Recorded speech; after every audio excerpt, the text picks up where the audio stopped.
O governo Lula está prestes a colocar em votação o fim da escala 6 por 1 no Congresso Nacional. É uma pauta que foi apresentada pela deputada Erika Hilton, aqui de São Paulo, do PSOL, e que o governo abraçou, está apresentando outras propostas, há várias propostas na mesa, mas eles estão determinados a aprovarem isso até o final do ano. Sua opinião sobre o fim da escala 6 por 1 e o que o Missão faria, ou melhor, o que os futuros deputados do Missão, que já estão no Congresso hoje, vão votar sobre esse assunto?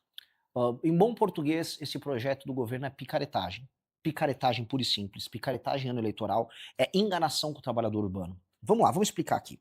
Essa coisa da escala 6 por 1 foi uma descoberta de um vereador do Rio de Janeiro. O marketing da escala 6 por 1, para falar isso, do fim da escala. Foi um vereador do PSOL no Rio que percebeu que trabalhadores urbanos que moram em periferia e vêm trabalhar em regiões centrais, como acontece no Rio, em São Paulo, em Belo Horizonte, Brasília, essas pessoas têm uma vida infernal. E tem o deslocamento. Elas gastam no trânsito 1, 2 horas para ir, 1, 2 horas para voltar.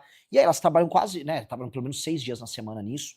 E isso, vamos dizer, esgota elas e elas não veem ganho material por conta do trabalho delas. É uma vida triste. E é verdade.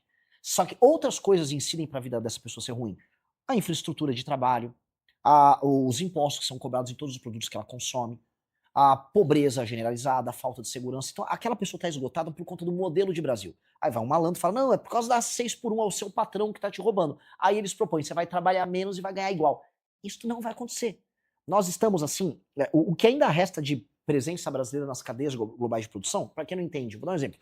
Você tem em Sorocaba uma fábrica de autopeças voltada para o mercado automotivo. Essa fábrica vai fornecer para uma montadora no Brasil, das poucas que ainda existem, e também vai vender para uma filial, uma subsidiária na China, outra na Índia, outra nos Estados Unidos. Se você aumentar o custo, e o Brasil já está na tampa em termos de competitividade, assim, não dá para melhorar muito com o arcabouço legal que a gente tem, essas empresas vão perder contratos, aí ela vai fechar. Aí as perdas em escala vão ser gigantescas. Você vai fechar fábricas, as expectativas são as piores possíveis sobre esse projeto.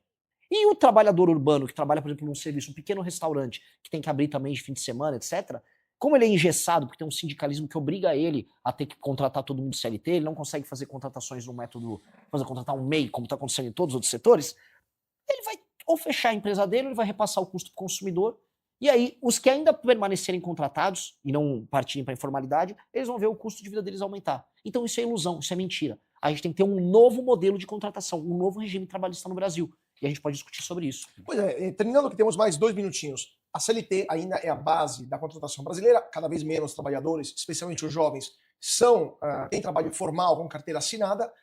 Vocês abrogariam, caso ganhassem as eleições, a CLT? Fariam outra reforma trabalhista nos moldes do Temer de 2017? Ou como está bom? Nós precisamos ter um novo marco de contratação das pessoas extremamente flexível, garantindo, obviamente, certos limites em termos de jornada, mas permitindo a capacidade de negociação entre o trabalhador e o contratante, dando competição entre os próprios sindicatos para que o trabalhador, na hora de fazer uma negociação coletiva, tenha opções de sindicatos que possam ajudar ele nessas negociações coletivas e assim fazer, como nas melhores experiências do mundo todo, sua jornada de trabalho e nós arrancarmos com base nisso a necessidade que muitos têm de virar MEI. Porque o que acontece? O MEI está gerando uma discussão tributária também. Porque aquela pessoa não é um empresário, aquela pessoa está fazendo um contrato individual. No fundo, a pessoa está se adaptando com um contrato individual para poder trabalhar. Isso está acontecendo em todos os lugares, especialmente na área de serviço e comércio. Todo mundo sabe disso. Pois bem, com o regime novo, não precisa ter mais isso. E aí você vai poder baixar também a tributação sobre os salários das pessoas e você vai poder facilitar todo mundo contratar e demitir. E outra coisa que a gente tem que começar a discutir, se isso é um contrato entre privados, por que tem que ter uma justiça trabalhista? Ela custa 23 bilhões de reais por ano e subindo. Ora, é mais fácil então eu acabar com a justiça trabalhista e usar o impacto fiscal disso para reduzir ou praticamente zerar a tributação sobre o trabalhador. Vamos fazer isso de maneira inteligente. Reduzir a tributação sobre o trabalhador, permitir flexibilização, e aí todo mundo vai ter muito mais facilidade para ser contratado. Essa é a lógica. Então, numa frase, antes de ir pro break, você acabaria, caso eleito, com a justiça trabalhista no Brasil? Com certeza. Conheço bem e é assim, é sabotagem. Perfeito.